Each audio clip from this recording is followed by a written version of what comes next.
Museum राजा शंकर शाह और उनकी बेटी कुंवर रघुनाथ शाह के यहाँ पर ट्राइबल म्यूजियम गोंड जनजाति के लिए।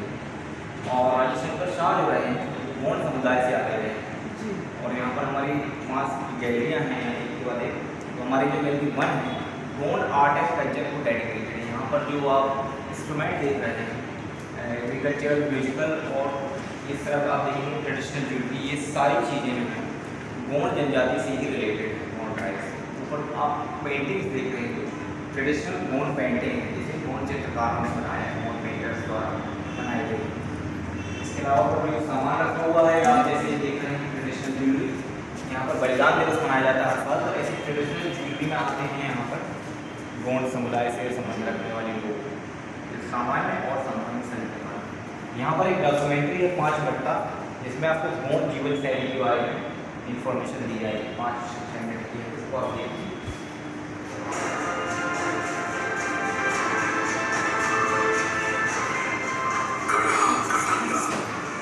वो प्रदेश जो नर्मदा और गोदावरी नदियों के बीच स्थित है। 14वीं शताब्दी के मध्य से 18वीं शताब्दी के मध्य तक यानी 400 वर्षों तक 4 शक्तिशाली गोंड राजवंशों द्वारा शासन था। गोंड शासकों ने अपने राज्यकाल में वास्तुकला से परिपूर्ण महलों और किलों का निर्माण किया।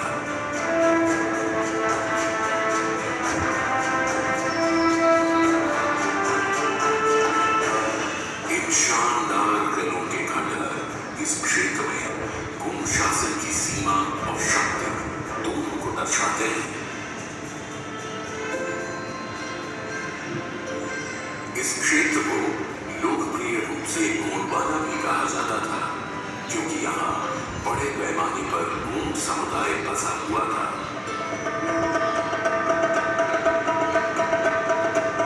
गोंड सभ्यता की जड़ें बहुत गहरी हैं, प्राचीन काल से वर्तमान काल तक।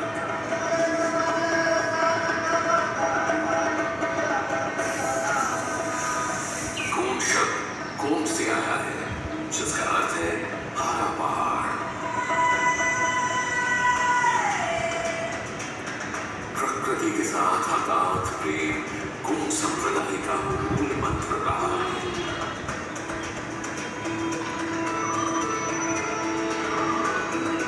गोंड राजवंशों ने क्षेत्र में उपलब्ध जल संसाधनों की वैज्ञानिक समझ के आधार पर अपनी पानी का प्रबंधन किया। इनमें से कई 500 साल पुराने जलाशय और बावड़ियां आज भी मौजूद हैं।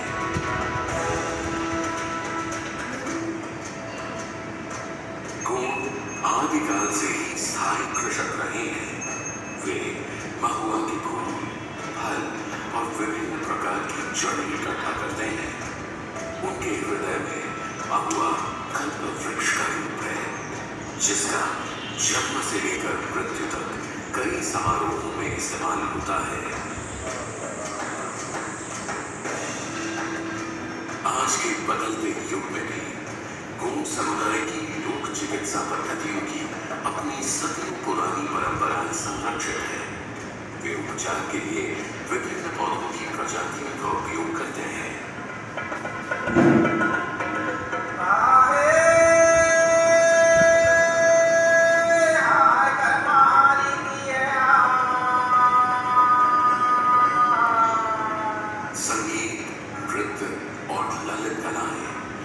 संस्कृति के अभिन्न अंग हैं। गोंड नृत्य के विभिन्न रूपों जैसे सैला, रीना और ददरिया के माध्यम से वहां की जीवन शैली को अभिव्यक्त करते हैं। ये त्योहार के दौरान प्रस्तुत किए जाते हैं। गोंड समुदाय में पाटा गायन गोंड राजाओं और रानियों की वीरता को दर्शाता है। एक और अनूठी संगीत परंपरा है उनके इष्ट देव लिंगों का वृत्तांत जिसे प्रधान गायक मंडली प्रस्तुत करती है। विश्व भर में मशहूर गोंड चित्रकला भी प्रधान गोंड समुदाय की देन है। गोंड चित्रकला में पारंपरिक रूप से रंगों को प्राकृतिक जैसे जड़ी बूटी, सब्जी, मिट्टी या पत्थर से एकत्र किया जाता था। आज के बदलते समय के साथ इस प्रक्रिया में कुछ बदलाव आया है। गूढ़ चित्रकला वर्तमान रूप में अपने प्रागैतिहासिक विकास को प्रतिबिंबित करती है। चट्टान या गुफा की सतहों से उभरी ये कला आज मिट्टी की दीवारों और फर्श पर उतर आई है। गूढ़ चित्रकला उनके दैनिक जीवन, पर्यावरण, मिथकों, प्रतीकों और रूपांकनों से परिपूर्ण है, जो उनके घरों में बनाए दिखना और चौखा प्रतिरूप में जीवंत होता है। गूढ़ चित्रकला लोक कथाओं और संस्कृति में निहित है। जीवन के लगभग हर पहलू, जीवों, देवी देवताओं की कथा, उत्सवों एवं त्योहारों को इस कला के माध्यम से दर्शाया जाता है। गूढ़ समुदाय की रचनात्मक अभिव्यक्ति का एक और रूप गुदना है। शरीर के अंगों पर सूर्य, चंद्रमा, पक्षी और विभिन्न तत्वों की छवियों को गोदा जाता है, इस विश्वास के साथ कि उन छवियों को धारण करने वाला मृत्यु बरान अगली दुनिया में गुदना लेकर जाता है।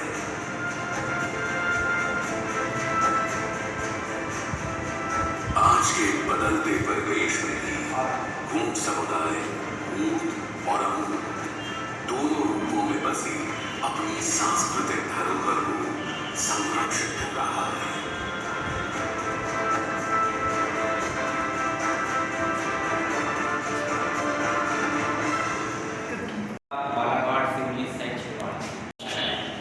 ये 1857 के टाइम का मैप रिप्रेजेंट करनी है। इसमें कुछ हिस्सा कट करके महाराष्ट्र में चला गया है, कुछ हिस्सा कट करके छत्तीसगढ़ में चला गया है। इसमें आप बीच में जो हाईलाइटेड एरिया देख रहे हैं, इसमें दमोह, सागर, मंडला, जबलपुर, बालाघाट, सिवनी, छिंदवाड़ा ऐसे 5 से 6 जिले आते हैं। और इसमें उस समय अलग अलग राजाओं का राज्य रहा है और वो राजा रहे हैं गौड़। तो इस क्षेत्र को ही गोंडवाना कहा जाता है, जिसको आज प्रेजेंट में भी हम गोंडवाना क्षेत्र कहते हैं। हमारे जबलपुर के आसपास के जिस गोंडवाना क्षेत्र की बात करी जाती है कि वही क्षेत्र है। और इस गोंडवाना क्षेत्र से निकलने वाले हमारे लोकल फ्रीडम फाइटर का समय 1857 क्रांति में जो शहीद हुए हैं, इनके बारे में ज़्यादातर लोग जहाँ के हैं वहीं के लोग जानते हैं। अपन जब 1857 की क्रांति की बात करते हैं, जैसे हम फर्स्ट फ्रीडम फाइट में लेते हैं, उसमें हम रानी लक्ष्मीबाई, तात्या टोपे, मंगल पांडे, बिरसा मुंडा ऐसे बड़े बड़े नामों को जानते हैं, जिनके बारे में हमने पढ़ा या सुना है। लेकिन इनके बारे में हमने इसलिए पढ़ा कि इनके बारे में ज़्यादा इन्फॉर्मेशन कहीं पर मिली नहीं, इनके बारे में ज़्यादा लिखा नहीं गया है।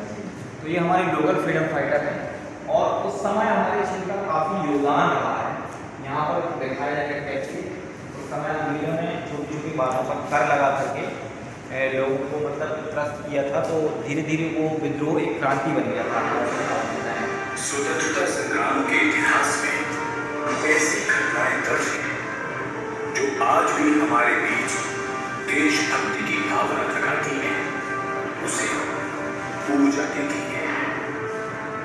1857 की स्वाधीनता काल ऐसी एक अहम घटना थी। जब इस विद्रोह की बात होती है तो मंगल पांडे, बेगम हजरत महल, रानी झांसी, तात्या टोपे जैसे नाम लिए जाते हैं।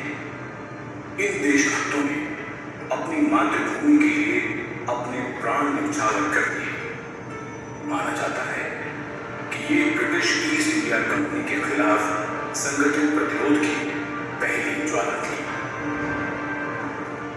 लेकिन इतिहास में इस घटना से करीब 15 साल पहले 1842 में मध्य प्रदेश क्षेत्र अंग्रेजी हुकूमत के खिलाफ असंतोष के उबाल का केंद्र बन गया था। यहाँ विद्रोह की बागडोर कुछ वीरों ने संभाली, जिनके नाम भारतीय स्वतंत्रता संग्राम के इतिहास के पन्नों में स्वर्णिम अक्षरों में दर्ज है। गरीब लोगों पर राजस्व की बढ़ी हुई दरों के विरुद्ध हीरापुर, जो नरसिंहपुर जिले में स्थित है, के राजा हिरवे शाह और मदनपुर के गोंड राजा डेरक शाह ने खुले तौर पर ब्रिटिश अधिकारियों के आदेशों की अवहेलना की। कटरा बेलखेड़ा के ठाकुर हिंदुपत ने जबलपुर आयुक्त के अधिकार को खुलेआम चुनौती देने के लिए एक सेना एकत्र की जो बंदूकों से लैस थी। अपनी सेना की ताकत का इस्तेमाल कर अंग्रेजी हुकूमत ने कुछ समय के लिए विद्रोह की लपट को दबा दिया, लेकिन उस विद्रोह के अंगारे फिर भी जीवित रहे। 1857 के संयुक्त विद्रोह ने मध्य प्रदेश क्षेत्र में इन अंगारों को फिर से प्रज्वलित कर दिया। विद्रोहियों द्वारा नियंत्रित क्षेत्रों को देखा जाए तो 1857 का संग्राम अत्यंत प्रभावी था। सागर जिले का बड़ा हिस्सा किसी न किसी समय विद्रोहियों के नियंत्रण में रहा। उन्होंने दमोह जिले के अधिकांश हिस्से पर कब्जा कर लिया। यहां तक कि पुलिसकर्मी अपने थानों को छोड़कर उनके साथ हो लिए।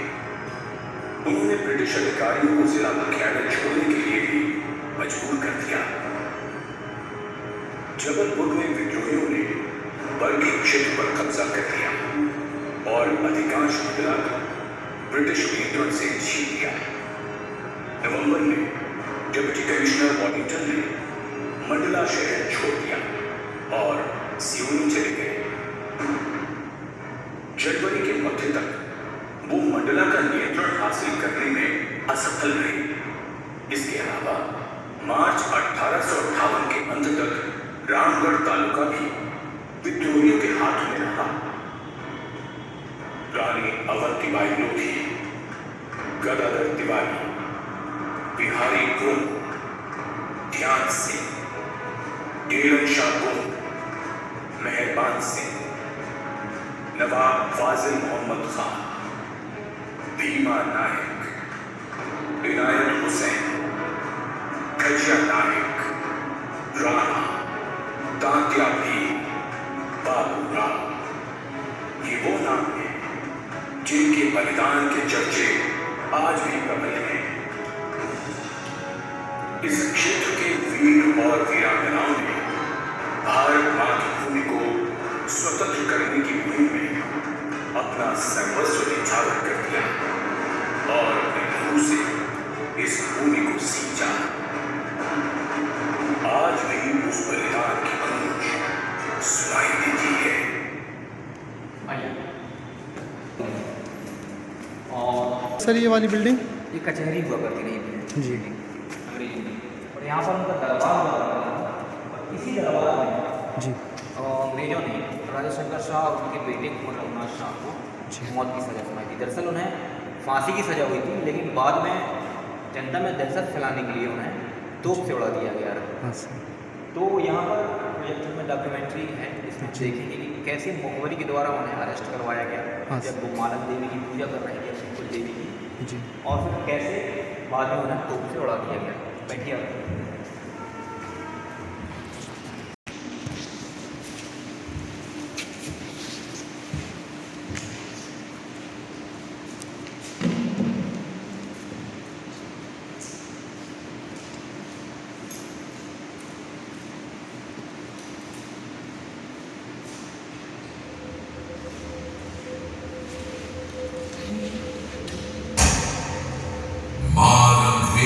वेश कर गई मात चंडी, बचे बैरी बाल बच्चे संघारिका। क्रांति के ये वो शब्द थे जिन्होंने इतिहास में ऐसी हलचल पैदा करी कि ब्रिटानी हुकूमत के पैरों तले जमीन खिसक गई। बात है 18 सितंबर 1857 की, जब जबलपुर कलेक्ट्रेट के सामने गोंड राजा शंकर शाह और उनके वीर सपूत को निष्ठुर हुकूमत ने सजाए मौत अदा कर दी।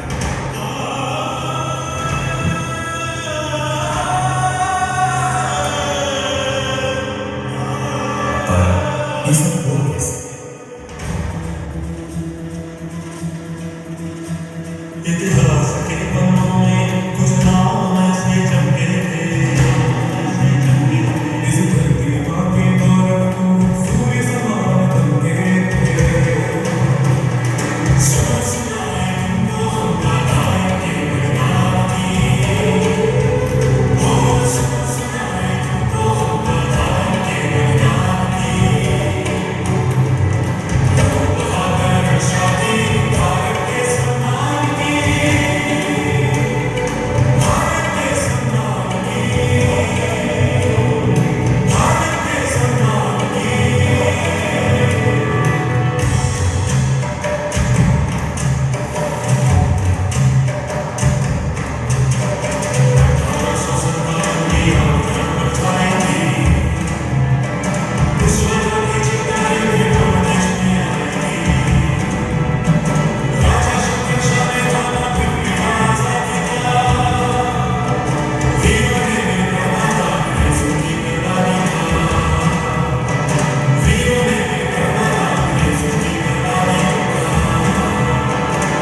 हुजूर हुकुम। तुम फकीर का वेश बनाओ राजा शंकर शाह के पास जाओ, पता करो हम क्या है।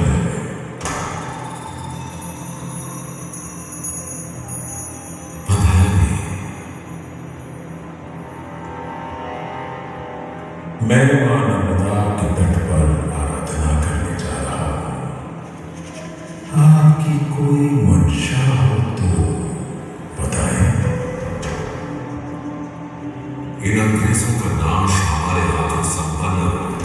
बस मां के चरणों में हमारी ये गुहार अर्पण कर दीजिएगा।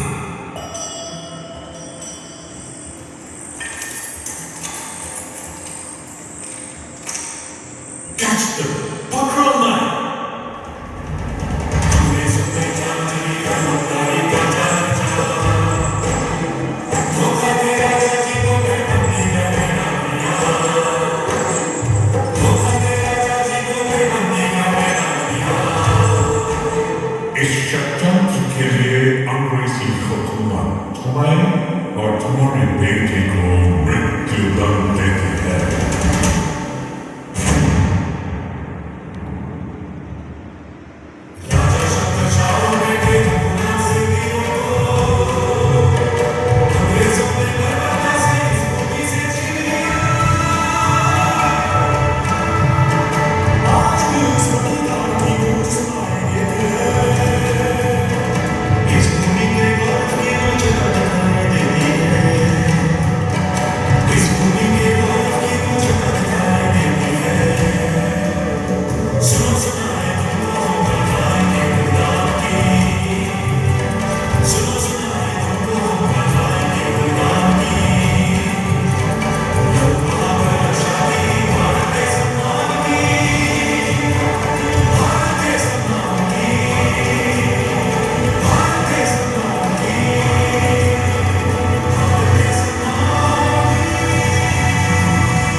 तोप से उड़ा दिया। तो जो उनकी रानी थी, रानी फूल कुंवर बाई, उन्होंने उनके छोटे छोटे टुकड़े और अवशेष में जो भी मिला उनको उठाया, उनका अंतिम दाह संस्कार किया और आगे की लड़ाई मंडला क्षेत्र में जारी रखी। उससे पहले अपन सुनते हैं रानी दुर्गावती ने मुगलों के साथ लड़ते हुए आत्महत्या को प्राप्त किया था जब उनके आँख में तीर लग गया था, तो उन्होंने खुद आत्महत्या कर ली थी। इसी प्रकार ये भी इनके अंग्रेजों के द्वारा पीछा करने से घिर गई थी और आत्महत्या उन्होंने कर ली थी। उसी समय रानी अवंतीबाई लोधी भी 57-58 में लड़ी मंडला क्षेत्र जी, और झांसी में महारानी लक्ष्मीबाई अपन समझते हैं, जानते हैं। हाँ, तो इस प्रकार रानी एक दूसरे से प्रेरित होती हुई मतलब युद्ध के मैदान में उतरती रही उस समय। अपने यहाँ रानी फूल कुंवर बाई के बारे में 2 मिनट देखें, उसके बाद पीछे चलते हैं जेल देखिए।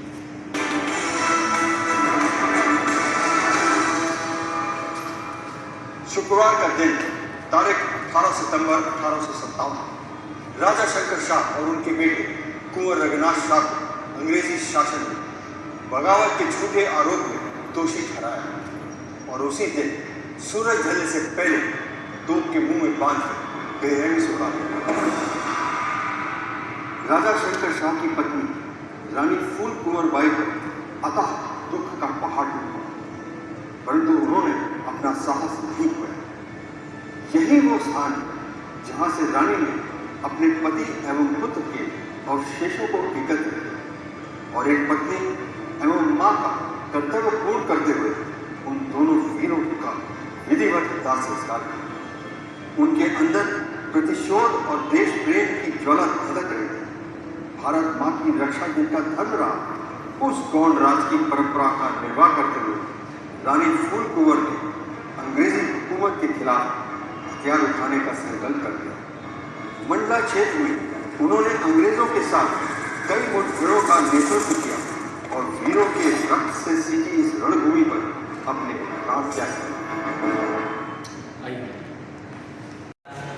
इसमें वो देवी चंडी से याचना कर रहे हैं अंग्रेजों के नाश हो जाने की। ये बुंदेली भाषा में पूरी कविता है।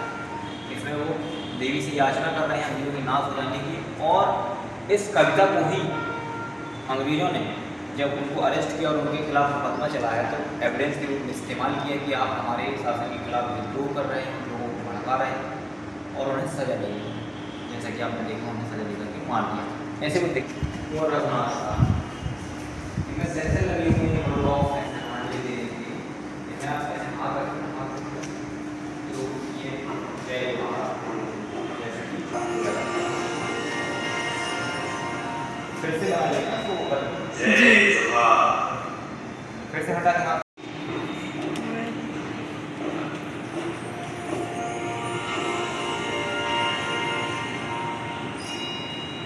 जय जोहार। वाली तोप से उन्हें उड़ा दिया गया। तो ये उस तोप का ही मॉडल है जो ओरिजिनल तोप रही है, एक्चुअल तोप रही है, उसको अंग्रेजों ने उस समय नष्ट कर दिया है। जी। तो यहाँ पर ये रखी हुई है, लोग यहाँ पर फोटो सेल्फी वगैरह लेते हैं। हाँ आप सर। लोग दूसरे तरह से खड़े होकर के खींच लीजिए फोटो, है ना। जी। दिख रहा है?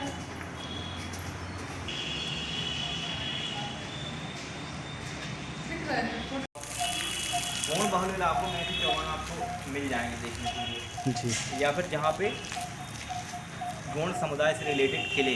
जी। चौगान की खासियत है इसमें लगी हुई सीढ़ी। गोंड समुदाय गोंड जनजाति का मानना ये है कि जो अच्छे कर्म करने वाला शुद्ध आत्मा वाला व्यक्ति है वो स्वर्ग जाता है, और सिंबल के रूप में एक सीढ़ी इसलिए चौगान में लगी रहती है ताकि प्रेरणा मिलती रहे कि भाई हमें अच्छे कर्म करना चाहिए, अपनी आत्मा शुद्ध रखना चाहिए ताकि हमें स्वर्ग प्राप्त हो। तो प्रेरित करने के लिए एक चौगान में सीढ़ी लगी रहती है। ऐसी आपको चौगान आपको मंडला रामनगर किले में भी मिल जाएगी। हाँ इसके सर। अलावा भी कई किले ऐसे हैं जहाँ पर आपको ऐसे चौगान मिलेंगे, और गोंड क्षेत्र में भी आपको ऐसे ही मिल जाएंगे। 2-4 गाँवों के दूसरे प्रकार के चौगान तो आपको मिल जाएंगे। जी।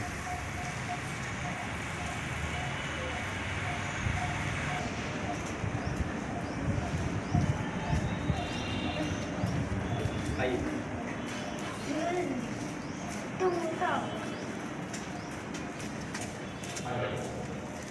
ये वो जेल है जहाँ पर राजा शंकर शाह और उनके बेटे और रघुनाथ साहब को 14 से 18 सितंबर 1857 में रखा। दरअसल आप इस स्ट्रक्चर को अंदर से देखें तो आपको ये पेटी टाइप का दिखेगा जैसे। जी। ये दरअसल उनका माल खाना रहा होगी, उनका इसमें वो अपने हथियार वगैरह या कोई भी सामान यहाँ पर रखते रहे हैं। हाँ सर। लेकिन उन्होंने टेम्परेरी उनको यहीं पर रखा था। जी। 4 दिन ही वो यहाँ रहे थे, और 18 तारीख को जब उनके खिलाफ सजा सुनाई गई, सेम डे उन्हें यहीं से निकाला गया और गेट के बाहर ले जाकर के तोप के मुँह से बांध करके उड़ा दिया गया हजारों लोगों की भीड़ में। तो इस जेल के कारण ये म्यूजियम स्टैब्लिश है, और यहाँ पर हर साल बलिदान दिवस मनाया जाता है उनकी याद में। 5-6 जिलों से गोंड जनजाति से रिलेटेड लोग यहाँ आते हैं, समुदाय से संबंध रखने वाले लोग यहाँ आते हैं, और बलिदान दिवस हर साल मनाया जाता है 18 तारीख को, 18 सितंबर को। तो अब इसका इतना ही हिस्सा कंप्लीट हुआ है, इसका फेज 2 बनना है, वो अभी फ्यूचर कंप्लीट होगा। अभी हमारे पास दिखाने के लिए इतना ही है। जी। अब आप जहाँ फोटो वीडियो या जो भी आप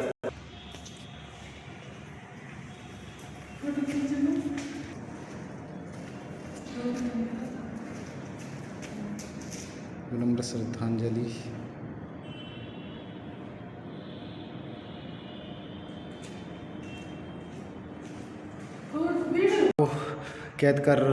कैद करके अंग्रेज़ों को के द्वारा रखा गया था, और आज भी उनकी शहादत को हम भली भांति सम्मान पूर्वक याद करते हैं। और यहाँ पर आप देखेंगे उनकी याद में प्रतिदिन यहाँ जोत जली रहती है, और जो भी सगाजन और जितने भी यहाँ आते हैं देखने के लिए इस बंदी गृह, और उन जो बंदी गृह को देखने के लिए आते हैं वो यहाँ पर राजा शंकर शाह और कुंवर रघुनाथ शाह जी को श्रद्धांजलि देकर यहाँ से रवाना होते हैं। और जैसे कि आप देख सकते हैं ये जेल जो कि अब म्यूजियम के रूप में इसे विकसित कर दिया गया है, लेकिन इनकी दीवारों में आज भी वीरता की गाथाएं जो कि कुंवर रघुनाथ शाह, राजा शंकर शाह की स्मृति में आज भी यहाँ पर गूंजती हैं। तो आपको मैं बता दूं कि आप यहां पर कैसे पहुंचे हैं। तो यहां पहुंचने के लिए आपको बता दूं कि आपको आना है मुख्य रेलवे स्टेशन। मुख्य रेलवे स्टेशन के पास है मालगोदाम, और मालगोदाम रानी दुर्गावती चिकित्सालय लेडी एल्गिन हॉस्पिटल के सामने यह म्यूज़ियम पड़ता है। तो आप आइए और देखिए यहाँ की आदिवासी कलाकृति, संस्कृति, और हमारे आदिवासी महान राजा शंकर शाह, कुंवर रघुनाथ शाह जी की स्मृति में इसे बनाया गया है। और यहाँ पर चूँकि ये नया बना है, बहुत से लोग इसके बारे में नहीं जानते, तो आप भी आइए और आकर जानिए हमारी आदिवासी संस्कृति, हमारे राजाओं के बलिदान के बारे में। और इस यहाँ जब आप आएंगे तो ये सब चीज़ें सचित्र रूप से यहाँ दर्शाई गई हैं। तो आप जब आएंगे तो यहाँ पर देख सकते हैं। और मैं धन्यवाद करना चाहता हूँ मध्य प्रदेश शासन, मध्य प्रदेश सरकार, केंद्र सरकार का, जो कि सबका साथ सबका विकास की पद्धति में चलकर सभी जो वीर नायक थे, जिन्हें बहुत कम लोग जानते थे, जो कि हमारे आदिवासी समाज से उनके जीवंत और उनकी जो क्रांतिकारी स्वरूप जो कि इतिहासकारों के द्वारा तो दर्शाया गया था, लेकिन इतिहास से गायब रखा गया था, उसे अभी जीवंत करने के लिए मध्य प्रदेश शासन, मध्य प्रदेश सरकार, केंद्र सरकार का आभार व्यक्त करते हुए मैं अपने ब्लॉग को यहीं पर ख़त्म करता हूं और मिलते हैं अगले नेक्स्ट वीडियो में। जब तक के लिए जय जोहार।